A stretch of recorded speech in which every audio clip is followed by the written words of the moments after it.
श्रीछन्दाम् ओम उत्तिष्ठ ब्रह्मणस्पते देवयन्तस्वेमहे उपप्रयन्तमर्दसदानव इन्द्रप्राशोर्भवासचा यान्तु देवगणास्तर्वे पूजामादय पार्थिवीम् इष्टकामप्रसिद्ध्यर्थम् पुनरागमनाय च ओम अभ्यारमितद्र योनिषिक्तम् पुष्करे मधु अवतस्य विसर्जने अवाहितदेवतामद्वासयामि तेन श्रीकर्माङ्गदेवता सर्वे परमेश्वरः प्रीहताम्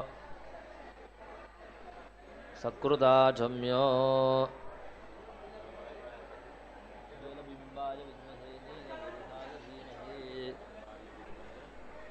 नीलपुरुषाय धीमहि पुरुषाय ओम केशवाय नमः ओम नारायणाय नमः ओम माधवाय नमः ओम गोविन्दाय नमः विष्णवे नमो विष्णवे नमो विष्णवे नमः।